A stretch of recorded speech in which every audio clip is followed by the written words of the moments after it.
What's up, alligators? It's Friday night, and we're here in Celebrity Court. I want to welcome you to Celebrity Court of Public Opinion.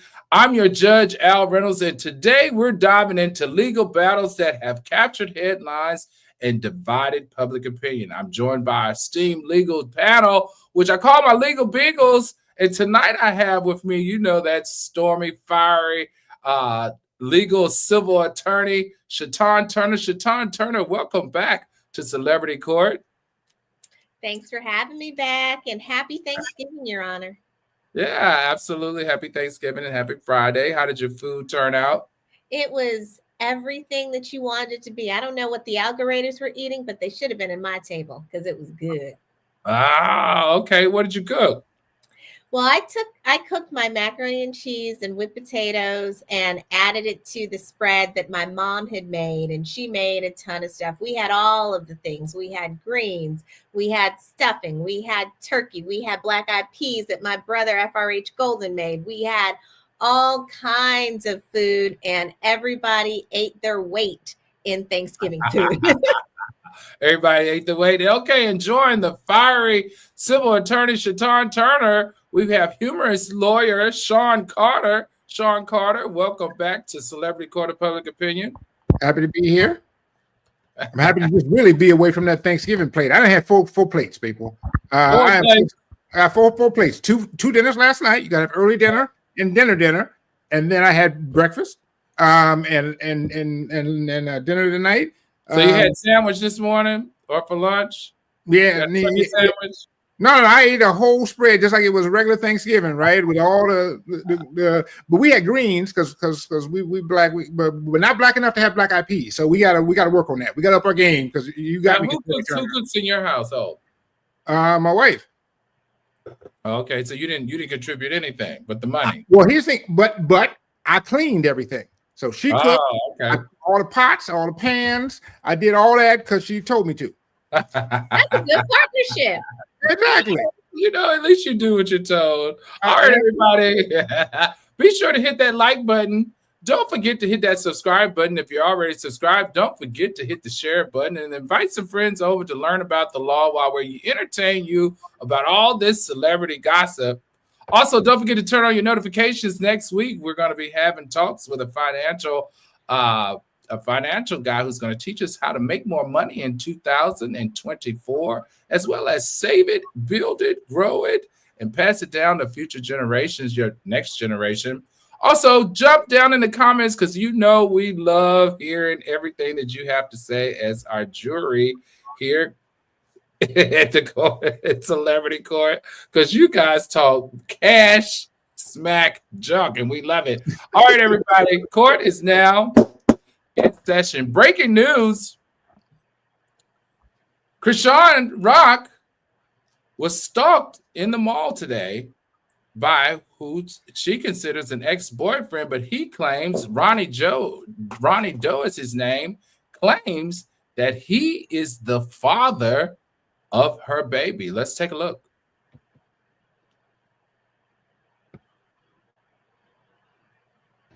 You ran behind them. I'm trying to holler at you like a dog.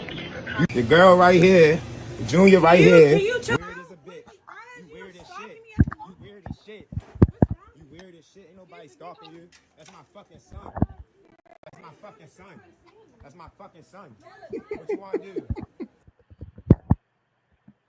So all right, bailiff. So this guy's name is Ronnie Doe, and Ronnie Doe claims that I think his name is I'm going to say Jesus. Her son is Chrisean Jesus, if I'm not mistaken, that it is his son. She said, I'm going to call the cops because you're stalking me. Now, she does acknowledge that he is an ex-boyfriend of hers, but he says that that's his child, and he wants everybody to know, and he has a right to see his son. Attorney Carter, take it away. What is going on here, and what happens when the cops show up? What do they do? What's the legalities here? Well, see, first of all, I understand this idea. I'm trying to, holler at you as a man. You know how you holler at people as an adult? You actually get a lawyer.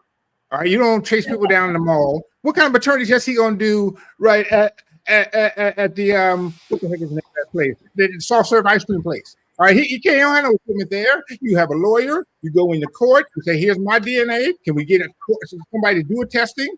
They do the testing. You don't do the swab yourself, and then you go on Maury Povich, and he tells you you're not the daddy, and you do the thing. Right? That's how it's supposed to work. But how does that happen? How does that happen though? Seriously, let's talk seriously, because Right. a lot of us, especially who have dealt with the law, who has the ability to afford a lawyer, lawyers are expensive. And not everybody can afford a lawyer to handle business. What is an economical way that he can go about doing this? Because I'm gonna tell you right now, everybody doesn't have $200 an hour to shell out to prove that they are someone's dad or that the kid is his. So what advice will we give algoriters, those who don't have $4,500 to give a retainer to a lawyer to help them with these family law issues? The first advice would be to wear a condom. Wear a condom.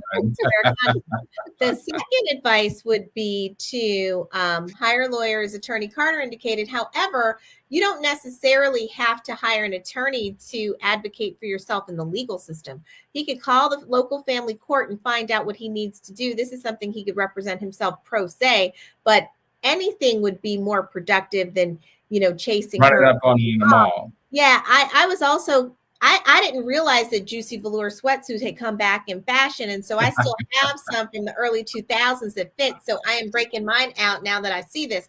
But this whole thing is bizarre, right? Like, one, where they do this at? Like, I am sure there are many a woman out there wanting some man to chase them down and say, that's my baby. And yet they're all fleeing. So I'm not even sure what this is about, except for he wanted publicity.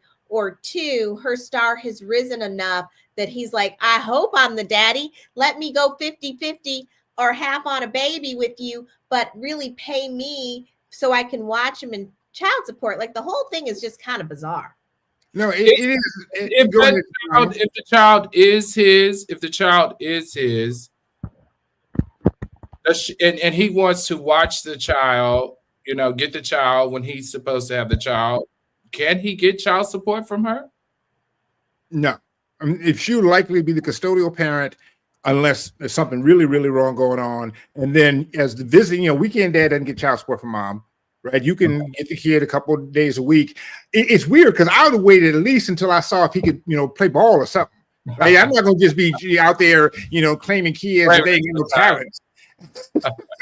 But he might be planning to try to assert primary and legal and physical custody. I mean, people do a lot of bizarre things. So in my spare time, which I have none, I volunteer in family court. And generally speaking, when somebody is advocating for a kid, you have to follow the money trail, because otherwise, to Attorney Carter's point, like, what man is out there talking about, I really want to change diapers, I really want to dry tears, and I really want to plan for kindergarten. Like, even the responsible ones like Attorney Carter are delegating all that stuff to their wives, but he's found some woman that he's not even in a relationship with anymore because he feels so passionate about this child. There's something more I need to know.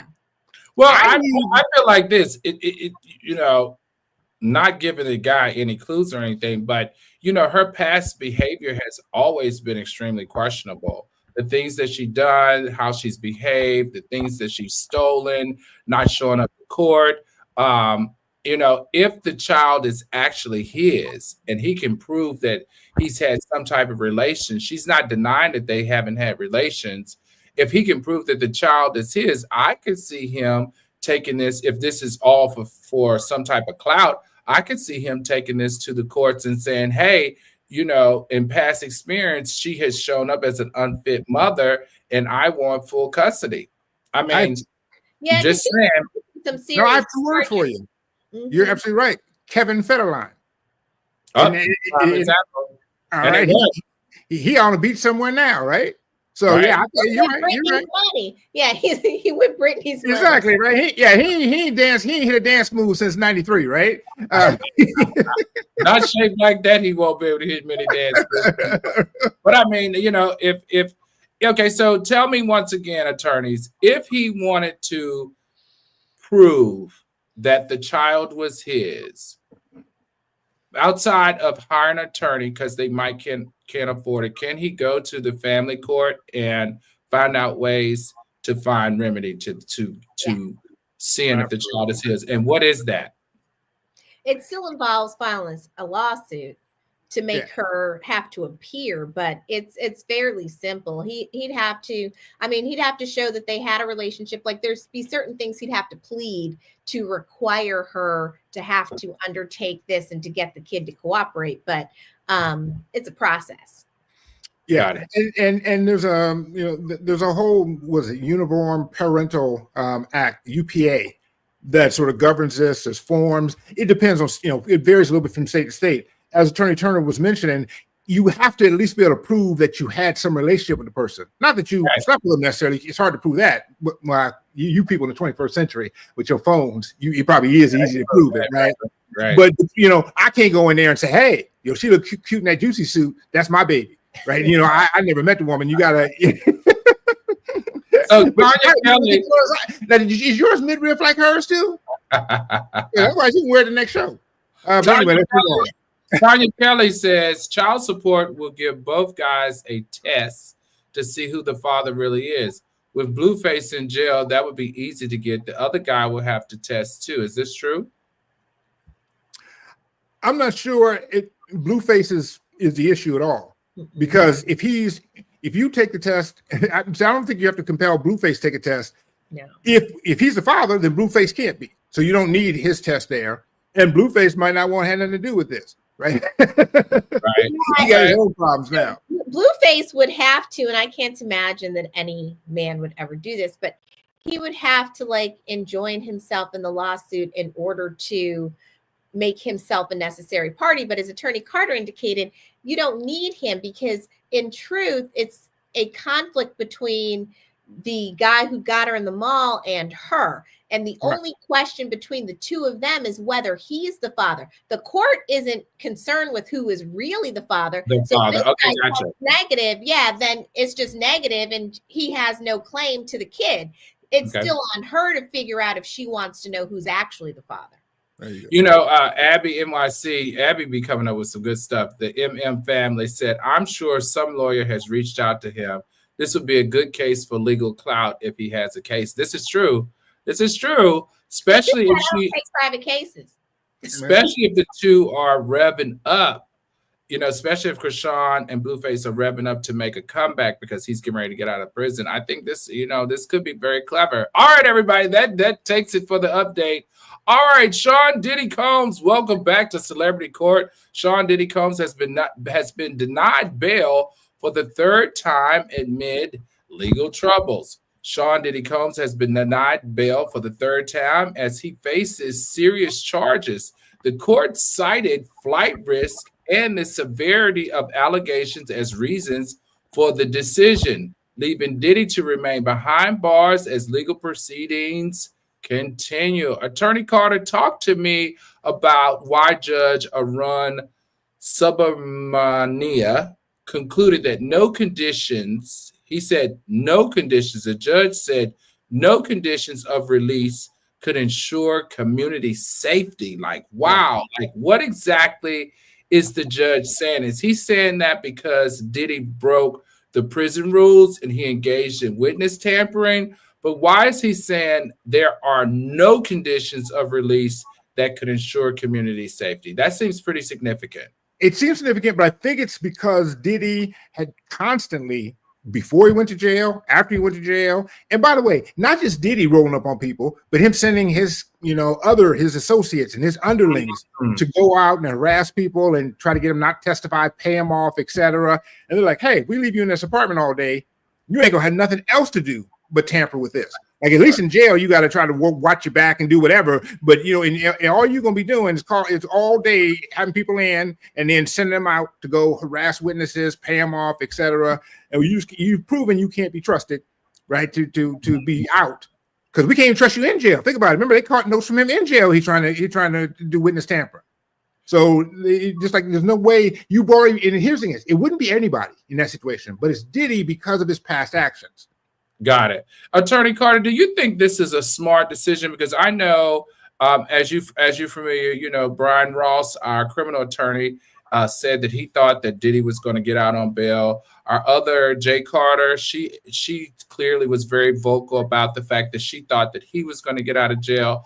So is this third denial, is this like really sending a very strong message, not only to Diddy, but to everybody involved in this case, the severity of the case, and also the severity of witness tampering? Because they still feel like that his efforts to contact witness through intermediaries obviously posed a bigger threat to his release than anything else. Do you think this was a smart decision or no? I think it was actually the only decision that they could make. I'm now smart concerns me only because I was surprised Diddy was around anyway. I think I told you that before. I couldn't believe Diddy was in New York City of all places. All right, if you're gonna catch me, you catch me for jaywalking, you're gonna catch me in South America. All right, no. He came. The lawyers agreed to bring him back to New York. He was coming to. Shaitan, you're on mute. They brought him back to New York intentionally to surrender. Right. So the lawyers, they knew he was going to be in New York. Right. They didn't know what day the feds were going to pick him up. So they had planned to pick him up the next day, but the feds came a day early. Right. But here's the thing is, he obviously thought he was going to get right out. He thought he'd go in, do this, and then get right out. And the fact that he didn't means that the next person, whoever that celebrity is with a lot of money and can run, is going to think twice about surrendering himself, thinking he's going to get out the next day. Because unless you got a deal that says you're going to grant me bail, people are going to be doing the Russell Simmons route. Right. Turner, what do you think about this judge's decision to deny him bail? Well, I think that Attorney Carter makes a really good point that life is going to be different for the next one. Diddy did not come back to New York because he expected this outcome. So I'm not sure what conversations were had between his counsel and the prosecuting attorneys, but something went sideways. They may have found out about something, but yeah, he did not come back because he wanted to eat those sandwiches in prison for Thanksgiving, right? He wanted to be free at his home awaiting trial. I think Judge Subramanian actually made the right call based on the evidence that I've seen it. Now, it's interesting because I was watching the TMZ phase 3 about the Diddy thing, and Stevie J said that we should all, remember that he's innocent until proven guilty, and this is a media crucifixion. And, Stevie J might be right, but I do think this, right? Getting bail is standard. The fact that he's been denied 3 times is because they have credible evidence indicating that he's a flight risk and he's been intimidating witnesses. And this whole thing has morphed into something that I think is unprecedented. It beats R. Kelly. Like R. Kelly's looking like a choir boy now. I'm sure he's in.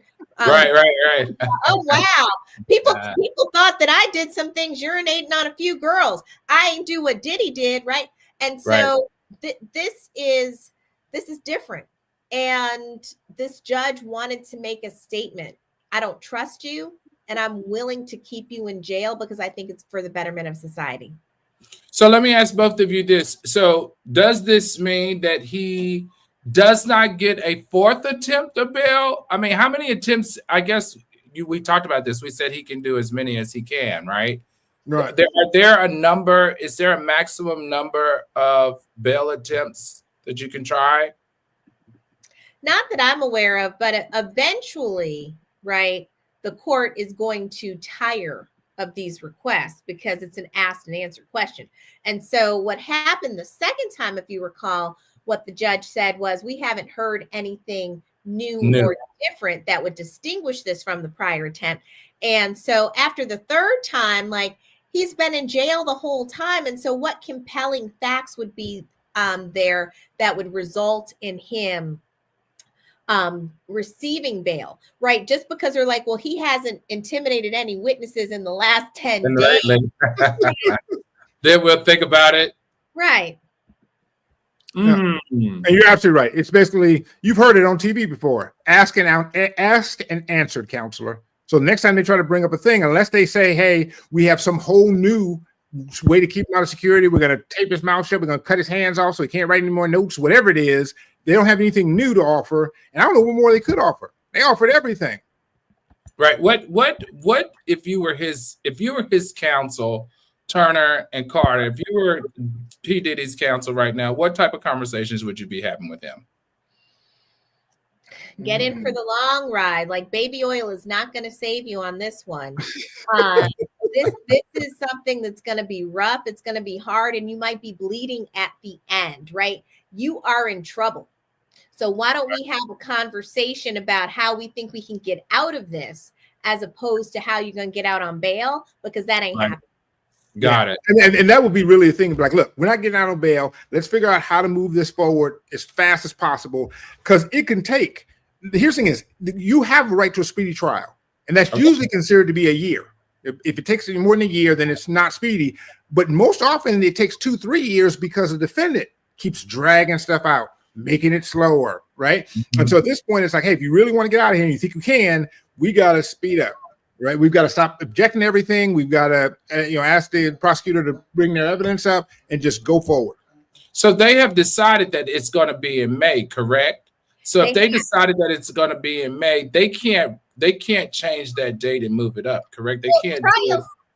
Dates can change. They usually go later. They don't go earlier. But the interesting thing that Attorney Carter's mentioning, and this is something that his lawyers may not understand, because even though lawyers are smart, it's the practice of law, and people tend to play the cards that they understand. And so it's a different game when your client is in prison, as opposed to if they're at home on bail. So if he was at home on bail, then the inclination would be to drag it out as long as possible, because you would be avoiding imprisonment for him. Right. However, now that he's incarcerated and he keeps getting denied bail, they're having to play cards that they might be unfamiliar with. Okay. You heard it here. All right, next up. Who else is in the court of public opinion? My favorite, Donald Trump. Welcome back to Celebrity Court of Public Opinion. Can Trump face criminal trials after leaving office? As former President Donald Trump faces multiple legal challenges, new charges from special counsel Jack Smith have sparked debate because he dropped the charges about his criminality. But what about post-office? The legal implications could have lasting effects on Trump's political career, but after his political career is over, can he be sued again? Attorney Carter, what say you?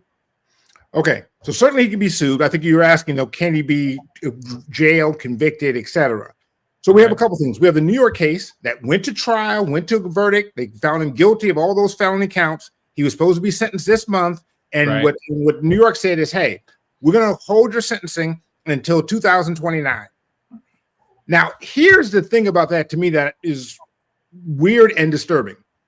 2029, Trump will be he'll be 82 years old. Yeah, right? He'll be 82. All right, you don't usually do that. Yeah, he's 78 now. He'll be at least 82. He's 78 now, I believe.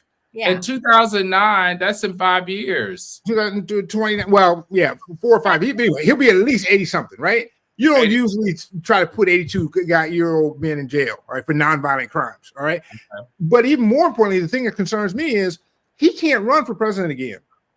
But if he knows that there's a jail cell waiting for him in 2029, he might try something. And so my part is like, you know what? Let the dude go. All right, you didn't get him before. Don't put him in a position where he got to try to stay in office to avoid jail, because that's, by the way, how like Rome ended.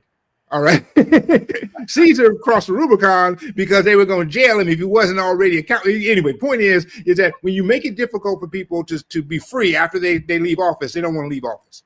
All right, and so he might try to change. He might change that entire rule. But hold on. Even though those he can be pardoned from federal charges, right? He can still that has nothing to do. They can do a special counsel all they want. They cannot pardon those state charges, especially the ones down in Georgia. Correct, Attorney Turner? Yeah, state charges you cannot pardon, the president cannot pardon anyone, including himself, for state charges that are before him. So theoretically, he could still be charged for those and prosecuted after he gets out.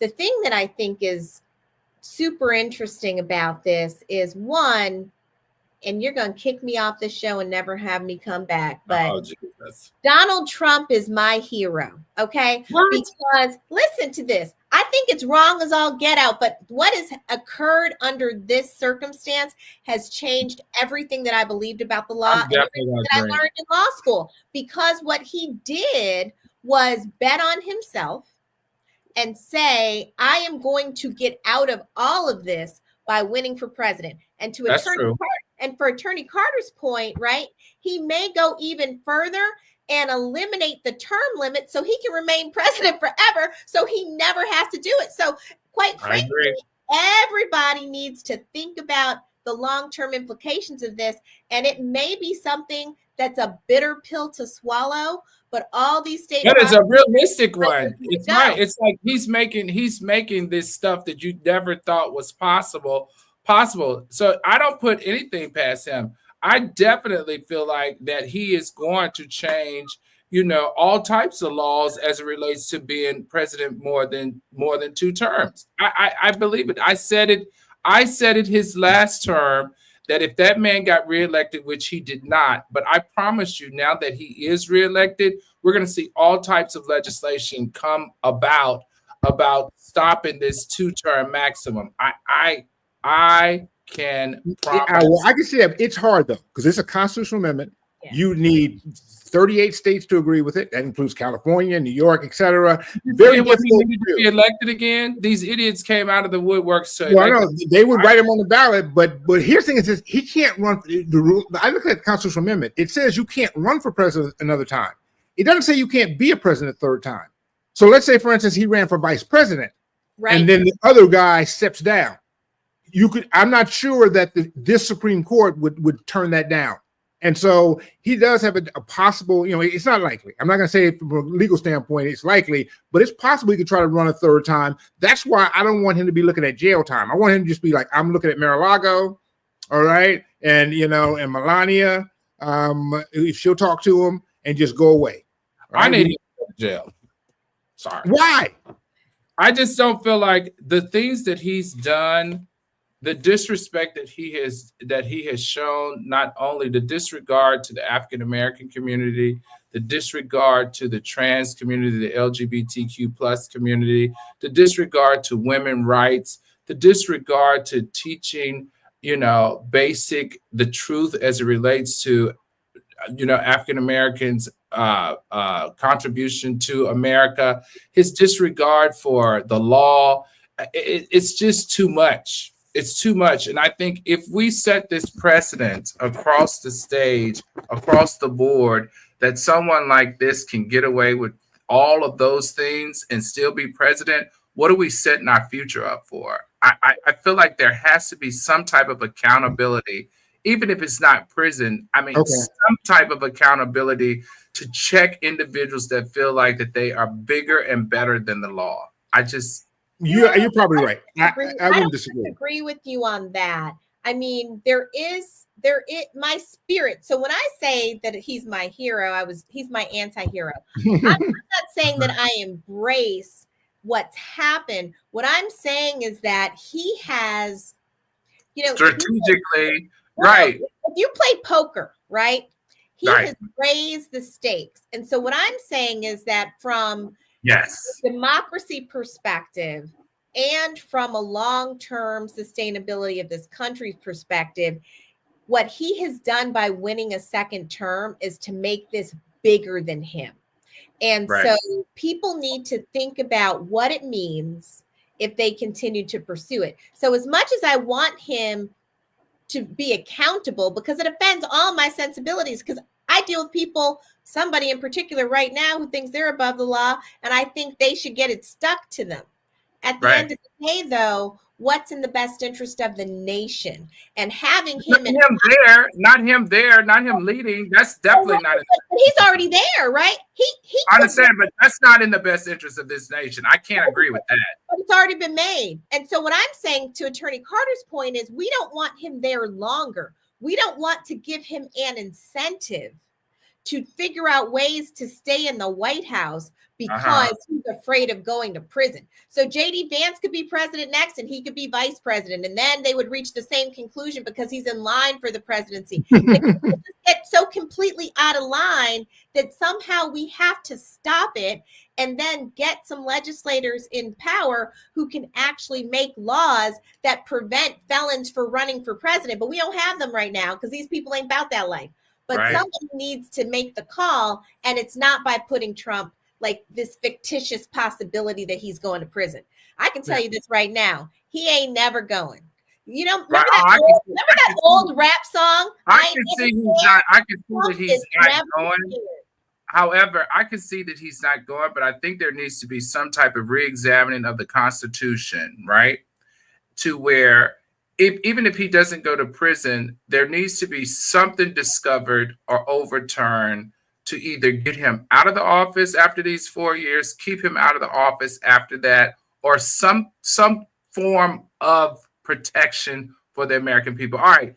I could go on all night about this. All right, everybody, let's keep it moving because it is Friday night. Next up, we have an update of celebrities that have had issues with the law. Bailiff, let's take a look. You forgot we're in jail. Yeah, before we do that, sorry. And algorithms and people viewing the show, drop the name of someone that you recognize in this 35 celebrities that you want to know a little bit more about why they're in jail. And let's see if we can help you out here. Here we go. I forgot all about Sweetie Pie's son. What was his name? I don't remember his name. I think he's coming up. What happened to the music? Yeah. What was the Sweetie Pie guy that hired he hired a killer to kill his nephew or his cousin? Which one you guys did you recognize? Darren Sharper, I remember him. Well, we talked about him a few weeks ago. Yeah, the Chrisleys are like the ones that just amaze me because I used to watch that show, Chrisley Knows Best, and it was funny. And then, I mean, no judgment, but anybody who watched the show would have believed that the dad liked men, right? And clearly. Yeah, and it turned out he did, and he was harassing all kind of men at the and on the backside. Tim Norton, that's right, from Sweetie Pie. Thank you, Benjamin 12. Tim Norton. That was Jennifer Williams' ex-boyfriend, correct? All I saw from that list is I know I need to, one, stay out the NFL, but I think I can do that. The talent stop that. And two, off Real Housewives of Beverly, whatever. So I'm gonna tell my baby, we're not doing Real Housewives of Mesa, Arizona, because I ain't going to jail behind your Real Housewiveness. And that's what it is. The husband go to jail every time. That would be a great Real Housewife because if she's dealing with you, she must be witty. All right, everybody. We saw an update of 35 celebrities that are in jail, dealing with their legal issues. Be sure to hit that like button. Don't forget to hit that subscribe button. If you're already subscribed, don't forget to hit the share button. Turn on your notifications and also drop down in this chat. We're going to keep it moving here tonight. Next up, gosh, this is really interesting to me. Ohio Governor Mike DeWine, welcome to Celebrity Court. Ohio Governor signs bill restricting transgender students' bathroom use. Ohio Governor Mike DeWine has signed a very controversial bill restricting transgender students from using bathrooms that align with their gender identity. This seems scary to me. I'm sorry. Advocates and opponents are voicing their concern over the bill's impact on the LGBTQ plus rights. Attorney Turner, tell me, what are your thoughts? What are your thoughts on this as it relates to Title IX? Because it seems to me the law may conflict with Title IX, which is a federal statute prohibiting sex-based discrimination in educational systems. Now, I thought Title IX, if nothing else, would protect them. Is that Ohio saying, forget you, Title IX? I don't have to follow the federal statute? What's your word about this, Attorney Turner? So I'll get a little bit technical because, as you know, I used to teach law school for 10 years and I can't help myself, but I'll make it quick. So Title IX is part of the Civil Rights Act of 1964. And Title IX exists for the proposition of ensuring equity in education, and it's tied to federal funding, right? Title IX, Title VII, all of those titles that arise under the Civil Rights Act, they all are anti-discrimination laws, and they restrict discriminating on the basis of race, sex, creed, national origin, a bunch of other things. They were written in 1964. You know what wasn't a thing in 1964? Transgender rights. Well, they were around, but not their rights. Not their rights. There were people, right? There's always been people who identify with that community, but they did not have federal rights, and those laws have not been amended to include gender identity and expression protection. And so what happens, right, and it's happened successfully in some cases, is that lawyers, smart ones, tried to take transgender claims or gender identity and expression claims or sexual orientation claims that are not specifically protected by those laws and to morph them into claims of sex discrimination generally. So sex discrimination claims were really designed to reflect gender-based discrimination, and that's why colleges have to have a women's basketball team and a men's basketball team, because Title IX says that you have to provide equal funding if you have those types of sports. So this one gets complicated because what this governor said, I mean, let's go on the record. This is mean-spirited and is only existing to persecute people who are already feeling persecuted and discriminated against. So, I mean, there's a lot of problems with it, but legally, the rights that they have to contest it are not as clear as people might think they are. That's why the current president-elect ran commercials saying she identifies with they, them, and I identify with you, because the laws lag behind what public opinion think should be rights for this community. But I mean, that's true. But haven't federal courts increasingly interpreted Title IX to include protections for transgender individuals, even if they couched it under the violation of the 14th Amendment? Yeah, well, see, now we have a conflict in the circuits. So some of the circuits have said, absolutely, you're absolutely right, that basically these are gender discrimination case laws. But the 11th Circuit, for instance, which is Florida, Alabama, and Georgia, most recently said, hey, no, Title VII and the Equal Protection Clause do not apply to trans people in this respect. And here's what they argue. They say, hey, look, this law is not discriminatory against either gender because it says neither gender gets to use the other bathroom. See, it'd be one thing if it said trans girls must go in this bathroom, but trans boys have to go in that one. Then you would have, they say, look, it applies to everybody. And so right now, a couple of years ago, the Supreme Court had an opportunity to hear it and said, nah, it's none of our business. But this, I imagine, is going to have to come back for the Supreme Court, and they're going to have to decide whether these rights also apply to transgender individuals as opposed to, I apologize for whatever. I just feel like this is very touchy. Like, I would not want a trans woman to go into a men's bathroom. Absolutely. Well, and here's the thing that gets me is especially in these high schools, in certain high schools, because it's not going to turn out very good for them. Like, no, well, I agree 100%. Even more, the weird part is the way people always say this is, I don't want my daughter to be in the bathroom, right, with a man in a dress. But here's the weird part about it is, it's sort of backwards, because what you're going to do now is you're going to have your daughter in a restroom with someone who looked like me, right, with a beard and with a trans man. And I'm like, wait, what are you talking about? You're not making this a problem. And here's the thing is, the bottom line is for all this is that the real danger here is the men's room, and that's for everybody. Right. No, that's the real danger for sure. Right? And so you're not worried about your daughter so much. You should be worried about your son You got to be worried about your son. Right. And here's the thing. I mean, and I say this, and I'm not being kidding. I'm a little sketchy as a 50-year-old man about the men's room. My son, my 20-year-old, I took him to a ball game. I'm not kidding. I took him to the RAS room. He's 20. All right, but I don't trust nothing that goes on in the men's room. All right, and I'm a man.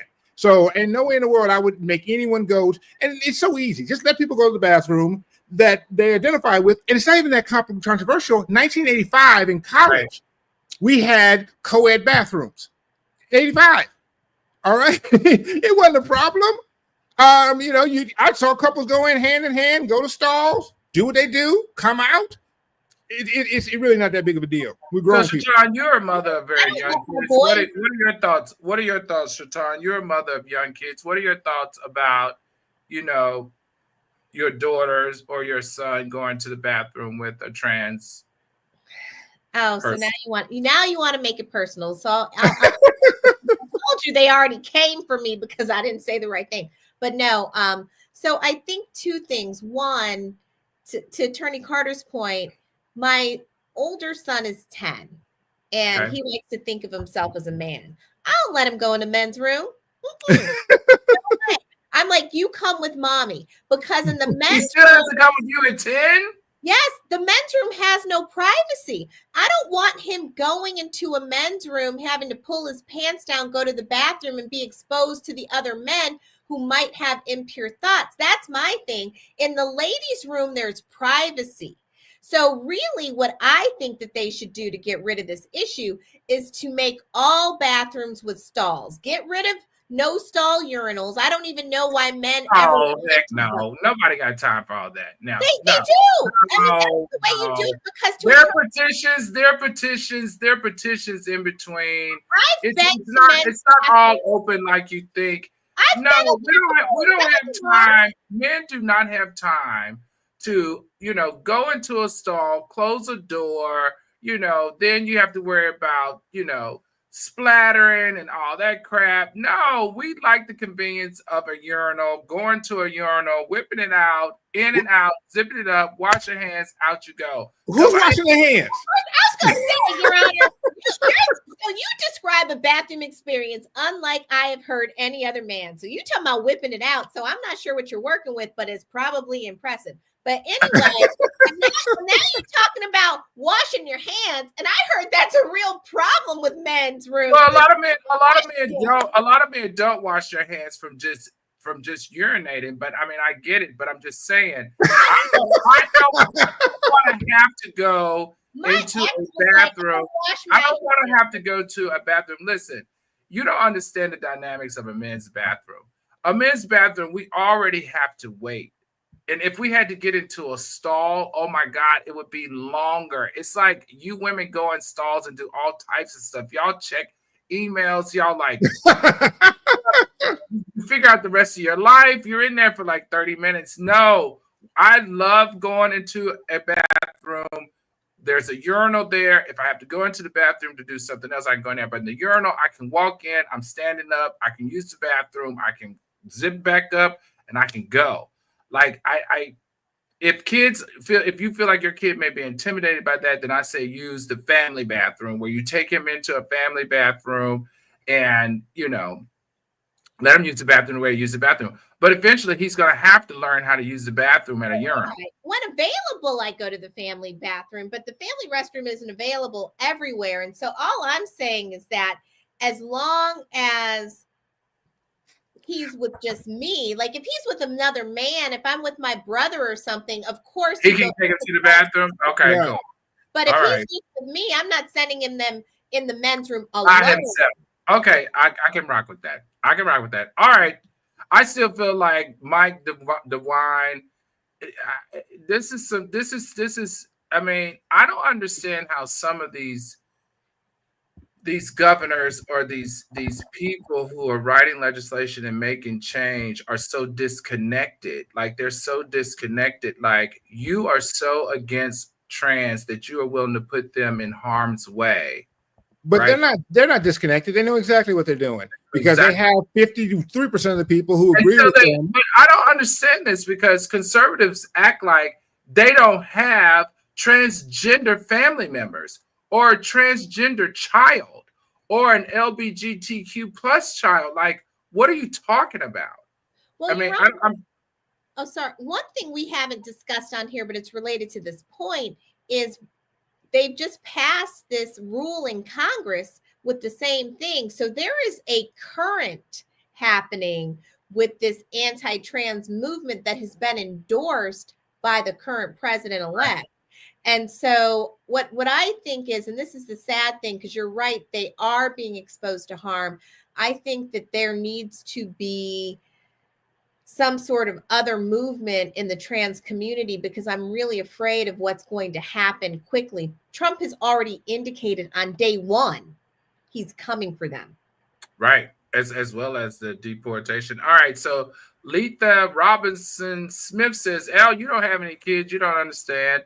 No, I understand. I understand. I thought she meant that her 11-year-old son, 10-year-old son, like even, you know, if she had a cousin, a bigger cousin that was with him, that she wouldn't allow him to go to the bathroom in the men's bathroom. But she's saying if a brother was there, an uncle was there, or someone of, you know, that was making sure no one was messing with her child, then she would allow it. I thought she was saying that she doesn't allow him to go to men's restrooms, period. So, okay, isn't that a sad thing, though? That the fact that, you know, as everyone is reasonably to be worried about your son with men, right? Nobody is saying, "Oh my God, my daughter has to go into the woman's room with a woman, and I'm so afraid that," you know, I mean, it's so ridiculous that we're all the problem here on both sides. True. So true, and that's true because it happens on both sides. All right, next up, let's see if we could get a less crazy story. All right, next up, ex-ABC News anchor Kendis Gibson faces allegations, or is letting new allegations out. Former ABC News anchor Kendis Gibson is saying that he was under, you know, bad work environment, hostile work environment. The accusations have sparked further scrutiny of corporate culture and accountability in the newsroom. Attorney Turner, bring us up to date on what happened. He has said that his experience has been so difficult that at one point, you know, he toyed with the ideation of suicide. He has said that. And so what he's saying is that he was in a harassing environment, and the harassment was so severe and pervasive that it motivated him to contemplate suicide. And that's a serious allegation. Now, you kind of have to, I used to practice employment law, as you know, and you kind of have to assert your claims in that way if you want to have a valid harassment claim, because that's what they say you need for the elements. And so it has to be severe and pervasive. They put in the headlines that it was toxic, which is just another way of emphasizing that this was severe and pervasive harassment. And so that's what he's asserting. And it's, the whole thing is really kind of sad, right? Because anybody who's willing to like give up their life because they were having a bad work day means that was a hell of a bad work day. Well, I mean, or that it was consistent. Like, I got to be honest, and I write it here. I can understand. I can understand not the ideation of suicide, but the ideation of losing it, because the work environment is so hostile, it's so bad that like you, and you know, this is how you feed yourself, right? This is how you feed your family. It's also for him, 1% of Black men are on the major networks at the times that he's doing what he does, the news. 1% of Black men having that opportunity to do it. So here you are battling a very toxic work environment where people are making your life HELL every day on the job, when the job is something that you love and you don't have a whole lot of people like you doing it. You know what I'm saying? And it's like, what are your options? Yeah, he really think about it on the line, right? So it's not like there were all these other factories he could go to, right. widgets, and he could have the same livelihood and the same. You can't leave ABC and go to CBS. Right. You can't leave ABC and go to NBC, because it's like it's that's not how the business works. That's not how the business works. Yeah, and if you could, I mean, it's only still 3 or 4 networks or whatever that you could go to. Right. I have to admit, though, we've all, I think, been in this situation. All right, as Black people, you work in predominantly white environments. We all learned when I was a kid. We all learned the Serenity Prayer. Right? Let's do it. Really, right? Grant me the serenity to accept things I can't change, the courage to change things I can, and the wisdom not to stab this fool in the parking lot. All right, that's the way I learned it. Yeah, but what if it's not in an all-white environment? Do not take your pen to your partner's carotid. And yeah, exactly. There you go. Amen. But by the way, I think the same thing can happen, in a Black environment where it can be, a challenge always. Now, it's interesting in his case, he left, I believe, the network in ABC in 2019, right? Yeah, that's 5 years ago. So I'm not sure he's planning on bringing any lawsuit. I guess he was just going to let it out for the story. Now, to give the full story, and he talks about it here. He had some problems with depression before he even went to the job. They obviously got worse. He had experimented with some psychedelic drugs, which I can't imagine help things. It seemed like to me that would make the anxiety even worse, right? If you also were seeing pink elephants. But the point is, though, is that I hope he, and actually he seems to land on his feet. Allegedly he landed at Pix 11. Everybody give a shout out for Pix 11. I did a job for them 2 weeks ago. You guys check it out on my Instagram. I may be back. But I think it's also hard though, because once you sue in television, see, that's a whole nother game. And that's a whole nother game in corporate America. And you guys know this very well. Once you sue in corporate America, you can't go back. Right? Well, you pretty much either have to, in that suit, work that agreement, because then I'll give you a real life example. I was a part of the McReynolds versus Bank of America Merrill Lynch. It was the largest racial discrimination case in the history of civil rights at the time, where they were discriminating against African-American bankers. I joined a class action lawsuit after many, many, many years of going to court.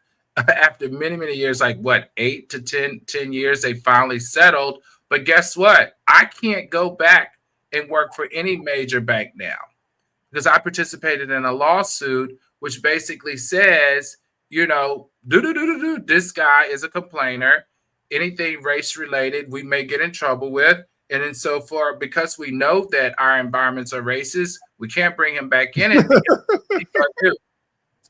He's going to use everything that he learned from the lawsuit, and he's going to, if he recognizes, sees, or can provide that it's going on at my firm, we're in trouble too. So you become blackballed. Well, you do for a time. You could probably go back now, except for that you just mentioned it on the show, and so now everybody's but yeah, it does become career limiting for a while. And you know what's funny? Real talk. Here's a secret, Your Honor. I don't think you know this. Do you know how I know Attorney Carter? How?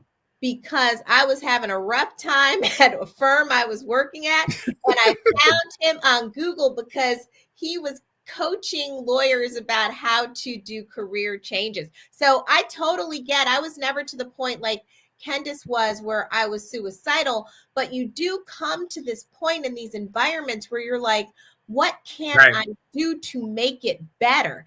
And Attorney Carter was kind of my equivalent of like the angel from Greece who came down to counsel that girl who had gone to beauty school and she was a beauty school dropout. He was my Frankie Avalon. But yeah, it's really tough. It's tough for people who are inexperienced, and it's tough for people who are Black, especially because the environments are not designed to promote us. Yeah. And in fairness, he was not designed to protect us either, or understand. Now, I have colleagues that don't look like me that can sue and get promoted. They sue and they get promoted. They get promoted to an office with a side office, a corner office with beautiful views. That's how they do it. All right, everybody, let's keep it moving. Last but not least, here in the court of public opinion, we're going to invite guess who? Demarcus Robinson. Demarcus, welcome to Celebrity Court. Poor Demarcus. NFL's Demarcus Robinson was arrested for a DUI. If you are a Los Angeles Rams fan, You know exactly who I'm talking about. Los Angeles Rams wide receiver Demarcus Robinson has been arrested on suspicion of driving under the influence. The NFL star's arrest adds to ongoing discussion about player behavior off the field. How many times have we said here in Celebrity Court, you guys are too wealthy, too influential, and too smart to be this dumb? Why would you ever drive? If you have a $100 million contract, why would you ever drive when you've been drinking and you can lose your contract? You could get thrown in prison. You could go to jail. Attorney Carter, help me out here. What I don't understand is he got pulled over at 5 a.m. the morning after the game. All right. So you play a game, I guess you get showered, and then you go out and you get drunk. And then you decide you're going to drive home in your Dodge sedan. Now, one, I didn't know a Dodge sedan can go 110 miles an hour. But two, you make $5 million a year, between 4 and 5 with incentives. That's enough for Uber. I make slightly less than that, and I take an Uber everywhere. All right, I'm taking Uber upstairs. All right, to my house tonight. All right, because I've been drinking. I ain't gonna walk up there by myself. I've been drinking. But certainly driving, and this is a serious thing. I'm glad we're talking about this on a Friday night. It's like people take an Uber. All right, you almost had an excuse 30 years ago when you'd have to leave your car, but now it's an Uber. It's on your phone. It's more convenient than driving. All right, you ain't gonna find your car drunk. All right, just get the Uber. It's so easy. He was on the famous 101 out here in Los Angeles. Everybody knows about Highway 101. Mm-hmm. And they got Waymo. They got Waymo now. So even if you don't want to interact with the Uber driver because you're famous, get a Waymo. No one will ever know. No one will ever see you messed up. You guys are so reasonable, right? So very reasonable. Drunk people don't think clearly. So the reason he was driving is because he was drunk and he was not thinking clearly. And some people, when they get drunk, and I know one of them very closely, they actually get more arrogant and they think they drive better when they're drunk. And so this is a whole problem. Like, you need to have a drunk plan, to Attorney Carter's point, because Attorney Carter been in this game for a long time. So he's planned before he goes out and takes a drink what his plan. Listen, let me sign a $100 million contract. I will never drive the second I put alcohol in my mouth. I don't care. Give me $100 million contract. And if I would walk home before I jeopardize my $100 million. I do have to say though, you give me an idea if I'm representing him. You know why he was driving and why he was so stupid? Because he plays football and he's been hit in the head. So that's what I would say. Yeah, I would do those CTE defenses, and I would say that is why he did it. And he was impaired because of his injuries and not because he was drinking. But this whole, as long as he keep catching that ball, he ain't got no problem at all. He was arrested in LA. He can catch the ball if he gets released. Yeah, exactly. As long as Attorney Turner makes an excellent point. I wish we had more time to go into this because we do have a problem in this country in this regard. We say to people, do what you want, get behind the wheel, and if you are drunk, we will prosecute you. You go to jail, you'll hurt people, all that stuff. We have a device. It costs like $22. You could put in a car that would actually be ignition, that you couldn't start your car if you were drunk. We won't put that in anybody's car unless you actually are drunk, and then if you're part of DUI, right? That should be in every car, right? I don't know. Why shouldn't it be? No. Why should the law allow you to do something that's harmful and illegal if it could stop you for $22? This is what I think. I think people need to learn how to exercise control, self-control. But this is the deal, because some of us will actually drink 2 cocktails and will not and drive. Some of us will. Well, then you won't hit the limit. Then you'll be fine. You won't hit the limit. But you hit the limit, you don't know that. Those blow machines in those cars are very interesting. Believe me, I don't ask me how I know, but I have ridden with friends that have them in their car. and if you have 1 cocktail, that blow machine will not crank that car. But anyway, all right, we'll come back. We'll come back to that. We can talk about this. All right. Now's the part of the show that we go to you, the jury, to answer any questions that you may have. First up, Danielle Cameron says, "Oh Lord, not Chrisean not knowing who her baby daddy is. Not sure if I would want to fight to be a part of the Zeus circus." Absolutely. Danielle Cameron says, "Ohio Governor, sir, can we leave bathroom choices to whoever is using the bathroom at that time? Worry about your own pecker and where it should pee, sir." And then Abby NYC, the MM family says, "Lots of clubs have co-ed bathrooms and they are so sketchy, and I know the bathrooms are so dirty anyway. I carry a pee style at all times." What's a pee style? I don't know, but I would like to, because if I don't think I want to know. What's if you a can pee avoid style? public bathrooms, I'm here for it. So let us know, Abby. I go to public bathrooms. I travel too much not to go to a public bathroom. I am in a public bathroom. Believe you me. All right, counselors. Oh my God! The pee style is a woman's female urinal. Oh, is it? I've never seen. It's like a little spout or cup or whatever. You can use a urinal or I guess pee in the parking lot. I don't know, but that sounds disturbing. That sounds dirty. All right, Yeah. next first up. Is Diddy guilty or not guilty of what the judge is saying he did in order to deny him bail? Attorney Turner, what say you? Yeah, this is just getting deeper and deeper. Anybody wants to tune into that phase 3 TMZ thing, like, you will lose all empathy for this situation. Diddy looks in this picture like someone who's done all kinds of things, right? Mm-hmm. Yeah. All right, Attorney Carter. He is almost as guilty as Attorney Ross, who told us 2 weeks ago this wasn't going to happen. We told him, and he wouldn't listen. I know you're on vacation watching this, brother. I told you. All right, I'm Al, and I'm the judge here at Celebrity Court. We're going to find Diddy guilty. Guilty is charged, tampering with evidence, not following jail rules.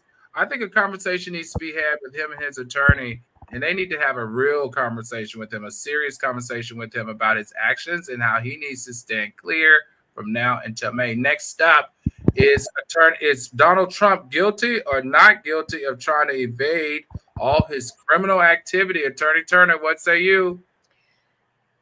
Like I said, he's my anti-hero. He is guilty of trying to avoid all these things and masterful for doing so. That's right, Attorney Carter. I can't say it better than that. She's absolutely right. Double guilty and masterful.